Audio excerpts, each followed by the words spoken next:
Новое предприятие. В Карабулаке состоялось открытие завода по производству сухих строительных смесей.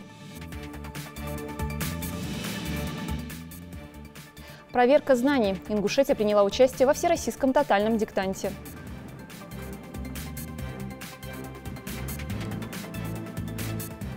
Битва умов. В Ингушском госуниверситете прошла олимпиада для школьников.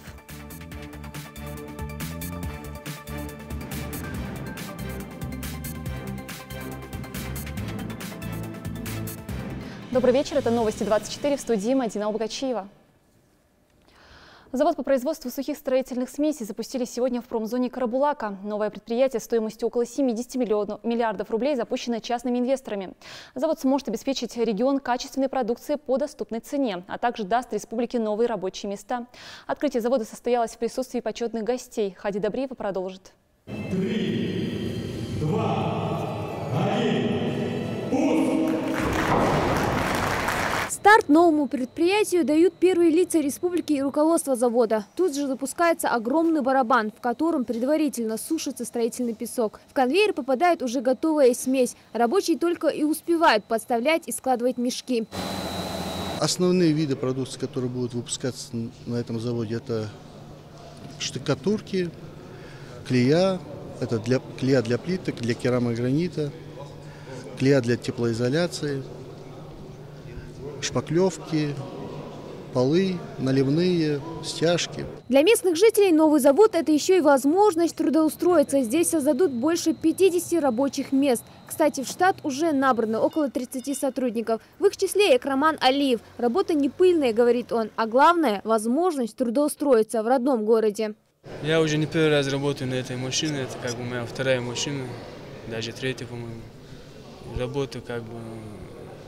Для меня не опасно, но для окружающих надо там смотреть заднее зеркало, чтобы посмотреть, а есть там кто-то, нет кого-то. При погрузке тоже надо быть поосторожнее.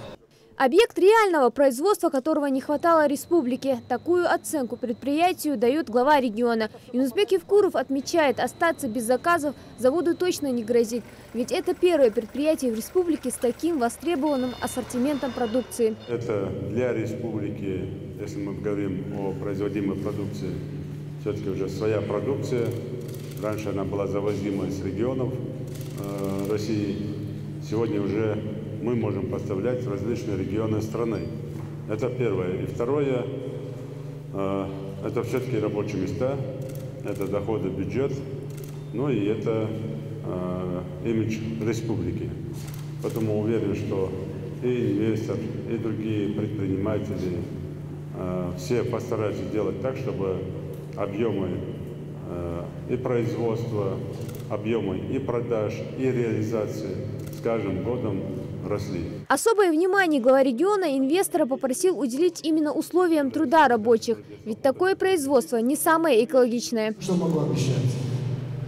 Создание благоприятных, удобных условий труда, чистоту, порядок, столовую, душевые, спецодежду, день-день зарплату, премии, все социальные условия, защиту социальную, больничную, все, что нужно для людей. Надо переходить на новый уровень качества отношений в бизнесе, в работе, в труде. В предприятие вложено 67 миллионов рублей. Это третий завод, запускаемый компанией ТИМ в стране. Два других открыты в Краснодаре и Ростове-на-Дону. Когда собственник предприятия выбирал место, именно город Карабулак, вы не ошиблись. Наш город Карабулак был таким вот промышленным и аграрным центром республики, можно сказать. На территории Карабулака всегда были, еще бытность СССР, промышленные объекты. Это очень важный момент в экономике нашей республики. То, что мы движемся к процессу замкнутого цикла, когда республика не только обеспечивает своими строительными материалами и изделиями нашу республику, но мы реализуем и вне пределов нашей республики. И это очень показательно. И хотя официальный старт новому предприятию дают сегодня, на заводе уже успели выпустить первую пробную партию продукции. И первые заказы, кстати, тоже есть. Пока здесь планируют выпускать сухие строительные смеси на цементной основе, но в планах наладить производство и на гипсовой. На начальном этапе предприятие планирует выпускать до 6000 тонн готовой продукции в год. А при запуске на полную мощность эту цифру планирует довести до 9000. Новое предприятие для Карабулака – это не только дополнительные поступления в местный бюджет, а еще и новый старт в промышленном производстве. Продукция уже сегодня пользуется спросом. Как я говорил, доставка аналогичной продукции из других регионов уже в зависимости от расстояния от 20 до 50 рублей. Там на каждый мешок добавляются транспортные расходы. И здесь уже сегодня приглашены дилеры из Чеченской республики, из республики Дагестан, местные наши ребята. Так что уже востребованность есть. Первая партия продукции завода на региональном рынке появится уже в ближайшее время. Хади Добриева, Мейрбек Миржоев, Новости 24. К своему официальному открытию готовится еще одно наше предприятие. В этом месяце запланировано открытие завода по производству алюминиевых профилей. Объект располагается на промышленной инвестиционной площадке в сельском поселении Алиюрт. Завод при выходе на проектную мощность обеспечит создание до 220 новых рабочих мест. Ассортимент выпускаемой продукции свыше 1000 разновидностей алюминиевого профиля. Качество всей продукции предприятия подтверждается сертификатами соответствия госстандартам. Собственный отдел технического и лабораторного контроля качества продукции обеспечивают соблюдение надлежащего качества продукции на протяжении всего технологического процесса ее изготовления. До конца апреля в регионе планируется провести два важных мероприятия – форум блогеров и саммит молодых парламентариев. Вопросы подготовки обсуждались в ходе еженедельного расширенного совещания под руководством главы Ингушетии Юнусбека Евкурова. По словам основного докладчика вице-премьера правительства Петимат Аушевой, программы данных мероприятий уже утверждены.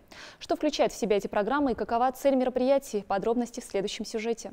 Всероссийский форум блогеров «Блог Инк» пройдет в республике с 24 по 26 апреля 2018 года. По словам вице-премьера, гости республики примут участие в мероприятии по случаю 25-летия газеты «Ингушетия». Помимо этого запланирована встреча блогеров с руководителем республики, поездка в горы в Джайрахский район Ингушетии, посещение уникальных природных и культурных объектов, знакомство с местным населением, с национальной кухней, включая праздничные застолья на вершине Столовой горы, танцы и песни в компании с ингушскими артистами и многое другое. В Республике Ингушетия планируется провести всероссийский форум блогеров «Блог Инк».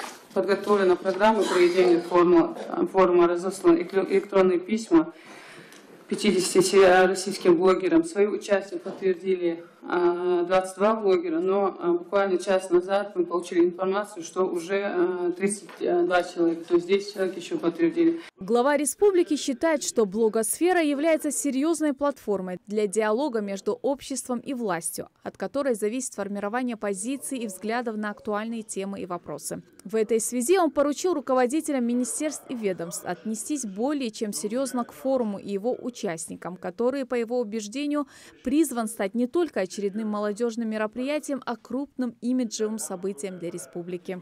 Мы все знаем, что во всем мире стоит сложная ситуация. Во многих странах идут войны, страдает экология, и мировая экономика весьма нестабильна. Будущее зависит от молодежи, от нас с вами. Именно мы способны стать той опорой, которая сможет изменить все. Но чтобы понять, как это сделать, мы соберем всех. Именно поэтому я хочу объявить о созыве молодых парламентариев со всего мира на саммит МАГАС 2018.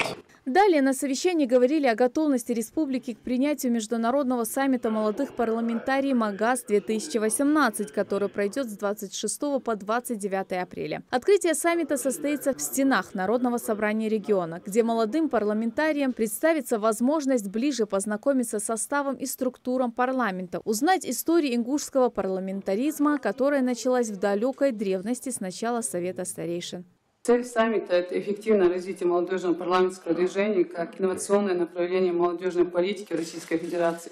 Регистрация участников саммита ведется через автоматизированную информационную систему АИС «Молодежь России». Это первое крупное мероприятие от Республики Ингушетия, которое было допущено на международную площадку АИС. В рамках программы саммита планируется проведение презентации лучших практик организации работы с молодежью в регионах страны, разработка новых форматов взаимодействия с молодежью, подписание соглашения о сотрудничестве между лидерами молодежных парламентов иностранных государств и регионов России. Свое участие в саммите в столице Ингушетии подтвердили делегации молодежных парламентов Армении, Азербайджана, Афганистана, Молдовы, а также регионов России. Подтвердили свое участие на саммите уже более 40 человек, которые являются представителями 15 регионов Российской Федерации и 6 иностранных государств. У нас Казахстан, идет дальше Пакистан, парламент Турецкой Республики, член молодежного парламента Израиля, Греции и так далее. На саммит парламентариев, чтобы в Сирии молодежный там ребят пригласить для участия в саммите. Понятно? Есть.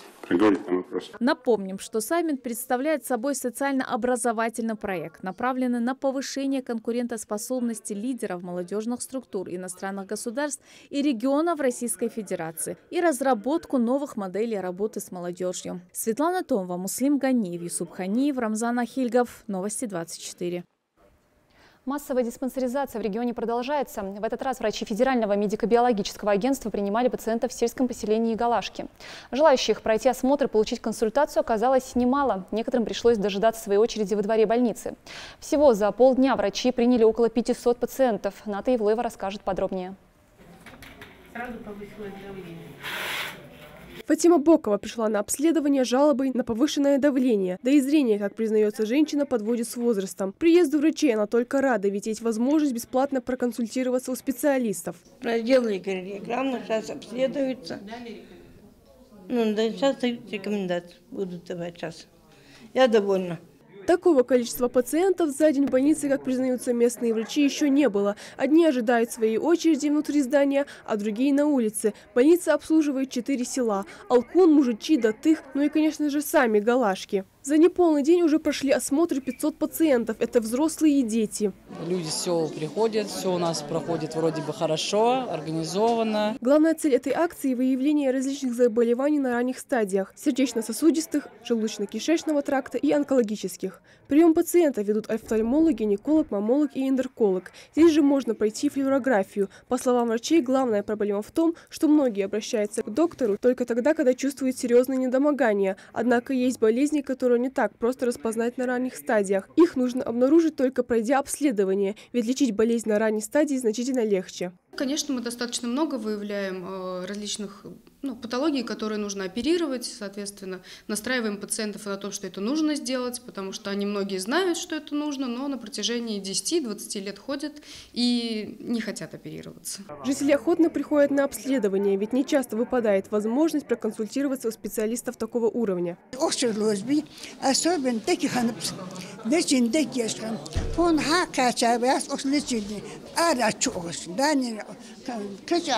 Пока в одном корпусе принимают взрослых, в здании напротив обследуют детишек. Здесь буквально не протолкнуться. Тут уже осмотрели около 200 детей. 8-летний Хамзат Зейтов пришел сюда со сломанной рукой. Я сюда пришел, потому что, чтобы меня обсмотрели. Если бы я заболел, я бы сказал, вылечите меня. Пожалуйста. В больнице созданы все условия, чтобы все желающие смогли пройти обследование. К примеру, комната матери и ребенка. А ожидающим в коридоре медсестры раздают угощение. Галашки далеко не последний населенный пункт, который они посетят. Врачи уже побывали в Сунжи и в Малгобекском районе. Специалисты пробудут в регионе до 23 апреля. Ната Евлоева, Рахман Цуров, Новости 24. Сегодня прошел семинар-совещание с сотрудниками кадровых и юридических подразделений органов государственной власти и местного самоуправления региона на тему «Актуальные вопросы соблюдения трудового законодательства и охраны труда». Спикеры встречи разъясняли собравшимся гарантии и компенсации работникам при несчастных случаях на производстве и проведения специальной оценки труда. Поднимался вопрос и о проблемах, возникающих при заключении и расторжении трудового договора. Также говорили и об изменениях в трудовом законодательстве в 2018 году. Основная цель, конечно, в первую очередь объяснить, какая есть нормативная база, во вторую очередь, как действовать с этой нормативной базой, и в третью очередь, как нужно выставить алгоритм своих действий для того, чтобы в наших учреждениях, организациях, особенно в органах исполнительной власти и местного самоуправления там более-менее обстоят дела с охраной труда. Вот именно в учреждениях, предприятиях было сделано так, чтобы наладить эту работу на более высоком качественном уровне. Тотальный диктант написали сегодня тысячи людей по всей стране. К всероссийской образовательной акции присоединилась и Ингушетия. Для желающих проверить знания по русскому языку свои двери открыла Назрановская школа номер 1. В масштабной акции приняли участие все желающие – школьники, студенты, работники различных министерств, ведомств и учреждений, а также люди пожилого возраста. Автор текста был выбран тем же самым штабом новосибирским. Автором является Гузель Яхина. Текст называется «Вечер». Это отрывок, получается, из ее произведения, часть текста, которая в дальнейшем войдет в ее произведение, то есть в книгу ее. Всего в Ингушетии в тотальном диктанте приняли участие около 200 человек. На базе школы также организовали онлайн-трансляцию диктовки. Поэтому проверить свои знания желающие смогли, не выходя из дома. Итоги акции будут известны 18 апреля. На наличие орфографических и пунктуационных ошибок тексты проверяют ведущие филологи республики. На базе филологического факультета Ингушского государственного университета прошла 7-я ежегодная открытая олимпиада для школьников. В ней приняли участие учащиеся 7 по 11 классы. В пределах определенного времени им было предложено решить 20 заданий. Как проходили интеллектуальные соревнования, расскажет Жаридат Халухоева. Организаторы университетской олимпиады для школьников дали старт основному этапу. Свои знания по точным наукам участники состязания уже проверили. Сегодня им предстоит вспомнить весь запас слов английского и немецкого. Здесь важно не только хорошее владение языком, но и логическое мышление. Шансом получить большой практический опыт решила воспользоваться и Мадина Даурбекова. Подготовлена, я так думаю, хорошо. Моя учительница очень трудилась со мной, занималась, и я надеюсь, что я оправдаю все ее ожидания. Олимпиада сама несложная, но есть трудности, конечно, я надеюсь, что совсем справлюсь. В Олимпиаде принимают участие лучшие из лучших, поэтому участники этого интеллектуального состязания могут похвастаться хорошей конкуренцией. И если одни не тратят время на излишние переживания, то другие, напротив, борются с волнением. Дениса Бекова признается, слегка переживает, но сдаваться и тем более уступать кому-то в битве умов не намерена. Задания несложные, но волнуюсь я очень сильно, думаю, как и все остальные, поскольку за нами идет наблюдение и сколько бы мы там ни сидели, это все равно сложно, даже если задания очень простые. Форма прохождения олимпиады приближена к единому государственному экзамену. С одной лишь разницей, что это простая проверка знаний, и принимать участие могут учащиеся 7 по 11 классы. За определенный период времени ребята должны сделать более 20 заданий. Лексико-грамматический тест, понимание письменного текста и монолог, где школьники должны описать одну из 3 предложенных фотографий. На каждый этап отведено время, и на каждый этап выделены баллы. Какие баллы будут за каждый конкурс понимания этого текста. Олимпиада где-то идет 3 часа, 3,5. Мы будем даже и, может быть, продлим из-за сегодняшнего дня, потому что у нас день открытых дверей, мы их немного открывали. Где-то 4 часа будет длиться эта олимпиада. Я считаю, что от того, что мы дали эти полчаса больше, никто не проигрывает. А, по крайней мере, посмотрев эту работу, мы поймем, насколько глубоко этот ученик освоил то, что ему надо знать на этом этапе. Подобная олимпиада проводится уже в 7-й раз. За это время она приобрела большую популярность. С каждым разом желающих принять участие становится все больше. В этом году на дистанционный этап соревнования зарегистрировалось 2764 человека. Из них на основной прошли только 700. Основная цель мероприятия – выявить и развить у будущих абитуриентов творческие способности, распространить знания по широкому спектру учебных дисциплин и, конечно, привлечь внимание школьников к университету. Победители олимпиады зачисляются, то есть по профилю олимпиады, по дисциплине, которая проводится данная олимпиада, по профилю олимпиады, они оцениваются сразу 100 баллами. И, естественно, поступающие имеют шансы поступить по данному направлению больше, нежели те, которые поступают, те, которые не участвовали в олимпиадах. Внимание будущих абитуриентов привлекают и другими различными мероприятиями. Сегодня, например, устроили День открытых дверей. Школьникам провели маленькую экскурсию по увлекательному миру студенческой жизни. Сейчас вы находитесь в клубе немецкого языка нашем студенческом. Здесь мы часто ставим какие-то мероприятия, разговариваем на немецком, обсуждаем что-то. Мне очень понравился факультет филологический. Даже какое оформление такое положительные эмоции так вызывает. И мне понравился, конечно, английский факультет английского языка. Очень интересный, и они представили каждого человека. Мне понравилась еще их студенческая жизнь. Очень интересно, я жду, не дождусь, пока закончу 11 класс и, наверное, поступлю на этот факультет. Ребята смогут не только выбрать востребованную и интересную профессию, но и заранее подготовиться к поступлению в вуз. А открытая олимпиада станет для них возможностью реализовать свои идеи и планы. Вероятно, именно в этом университете. Редат Холухоева, Хаваш Гойгов, Новости 24. Госдума ужесточила наказание для злостных нарушителей принудительных работ. Закон предусматривает, что принудительные работы заменяются лишением свободы не только в случае уклонения осужденного от их отбывания, но и в случае признания осужденного злостным нарушителем порядка и условий отбывания принудительных работ. Кроме того, закон наделяет суд полномочием решать вопросы заключения под стражу осужденного к принудительным работам, уклонившегося от получения предписания территориального органа уголовно-исполнительной системы о направлении к месту отбывания наказания, до рассмотрения вопроса о замене принудительных работ лишением свободы, но не более чем на 30 суток. В последние годы заметно продвинулась работа по модернизации и расширению в регионе сети учреждений культуры, которые способствуют повышению качества жизни и создают возможности для творческой самореализации детей и молодежи. Так, в прошлом году в республике проведен капитальный ремонт 5 домов культуры и построено 8 новых. О том, какие еще объекты в сфере культуры возводятся и сколько еще в ближайшем будущем планируется их создать, расскажет Зелимхан Калоев.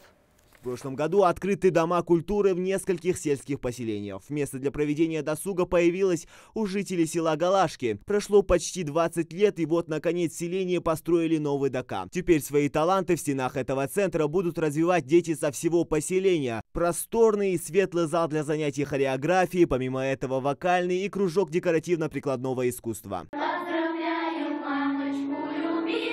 Открытие этого объекта решает сразу несколько проблем. Одна из них – отсутствие библиотеки. Здание старое, обветшало настолько, что пришлось привести весь книжный фонд на хранение в частный дом. А это более 25 тысяч книжных экземпляров. Огромный потенциал в том, что появились новые возможности посещать новые кружки художественные, танцевальные. Студия хореографии, гримерные, библиотека, книгохранилище, развивающие кружки. Радость жителей Галашки полностью разделяет и в Сагапши, и в Кантышеве. С открытием ДК решается главная задача – создание возможностей для творческой самореализации детей и молодежи села. С открытия этого дома культуры я запишусь на музыкальный кружок, чтобы побольше узнать о музыке и развиваться дальше. Впрочем, открытие культурных объектов еще впереди. Более 170 миллионов рублей в Ингушетии направят и в этом году на строительство 8 домов культуры в разных населенных пунктах. Кстати, первый объект из них уже радует глаз жителей Яндари, для которых Дом культуры распахнул свои двери совсем недавно. Актовый зал Дома культуры рассчитан на 200 человек, что позволит провести здесь любые массовые сборы жителей, а кружковые цеха в дальнейшем дополнят новые. Кружки выходного дня, где те родители, которые проживают в селении, имеют какие-то навыки в других видах искусств, смогут приходить сюда и передавать свои навыки, умения подрастающему поколению. Я считаю, что это очень большое достижение. Огромное спасибо руководству республики и, конечно, Министерству культуры России, который ежегодно возводит, помогая финансовым средствам, помогает нам возводить объекты культуры. Вторую жизнь благодаря федеральной целевой программе «Устойчивое развитие сельских территорий» на 2014 и 2017 годы и на период до 2020 года получила ДК Выкажева. После первого за последние 15 лет капремонта Дом культуры открыл государственный хореографический ансамбль «Магаз».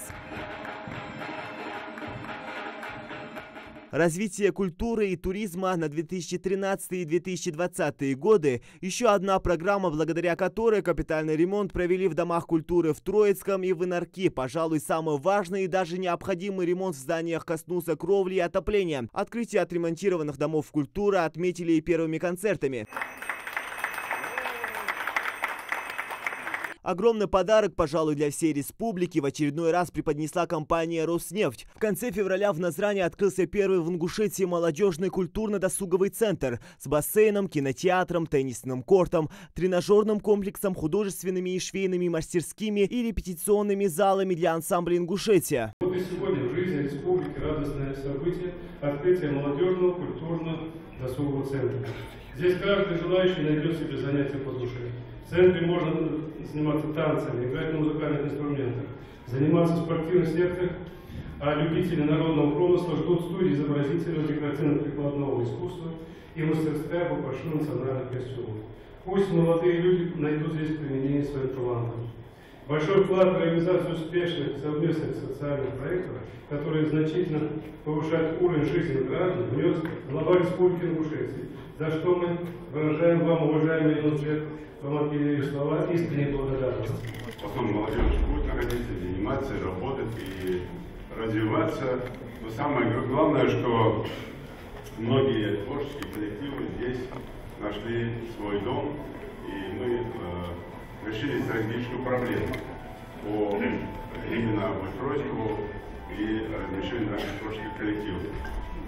Конечно, без такой поддержки родственников мы никогда с этой задачей не справились, поэтому огромное спасибо Игорю Ивановичу Сечину, который идет нам навстречу. А что касается планов на этот год, то до конца 2018-го планируется открыть несколько ДК. Кроме того, в планах ввести в строй еще 5 объектов культуры. Это Русский драматический театр, Многофункциональный дворец культуры, Госфилармония, колледж искусств и Национальная библиотека. Зелимхан Калоев, Хади Добриева, Лейла Гайсанова, Новости 24. Самое популярное произведение ингушской литературы, роман Идриса Базоркина «Из тьмы веков», стало доступно незрячим и слабовидящим читателям в формате говорящей книги. Самостоятельно познакомиться инвалидам по зрению с произведением ингушского классика стало возможно благодаря плодотворному сотрудничеству Центра научной библиотеки Ингушетии «Доступная среда» с организацией Всероссийского общества слепых, которая осуществляет издательскую подготовку и выпуск аудиокниг на флеш-картах с криптозащитой. Роман «Из тьмы веков» читает российский актер Михаил Росляков, который озвучил более 200 аудиокниг отечественных и зарубежных авторов. Книга доступна читателям, зарегистрированным в онлайн-библиотеке. Ссылку вы видите на своих экранах. Способности в хореографии и вокале продемонстрировали воспитанники Дома культуры Силха-Алхасты. Здесь прошел отчетный концерт творческих коллективов. Ребята готовились целый год, чтобы представить на суд зрителей результат своей работы. Но не только пение и танцы могли оценить пришедшие на концерт. Здесь также была организована выставка детских поделок. На мероприятии побывала наш корреспондент Ната Ивлоева. Целый год непосредственного труда, и вот, наконец, работники культуры демонстрируют жителям села плоды своей работы. Для Тамерлана Накастоева это не первое выступление перед публикой. Танцами Тамерлан занимается с ранних лет, но свою жизнь он не собирается связывать с хореографией. Для него это просто хобби, поделился мальчик. Много готовился, и я показал в школе тоже танцы, и сегодня выступил на сцене. А вот Жанна Фаргиева исполняет танец горянки. Волнение присутствует, но это не мешает ей выступать на отчетном концерте, признается девочка. Ну а в зале за нее держит кулаки мама девочки. Она рассказывает, что Жанна танцами увлекается давно, с 4 лет. Этот концерт для Жанны важное событие. Дети здесь любят танцевать, они очень пластичные. Поэтому, мне кажется, особого труда, мне кажется, может быть, учитель вкладывает, скорее всего, детей. Судя по реакции зрителей, концерт проходит успешно. В зале можно наблюдать лишь веселые лица и улыбки. Насколько важно проводить такие мероприятия, на мой взгляд, это необходимо для населения, для того, чтобы наши жители, молодое поколение, подрастающее поколение понимали, что такое культура, как наши предки жили и как они должны жить на сегодняшний день. В Доме культуры дети могут развивать творческие способности в полной мере. Здесь функционируют кружки изобразительного искусства, хореографии, кружок музыки и вокала и многие другие. Каждый выбирает в зависимости от собственных предпочтений. К примеру, воспитанницы прикладного кружка специально подготовили к концерту выставку подделок. К такому важному выступлению ребята готовились в течение целого месяца. Такие же концерты запланированы во всех домах культуры Сунжского района. Ната Евлоева, Магомед Урусханов, Новости 24. На этом пока все. Я с вами прощаюсь. До встречи в эфире.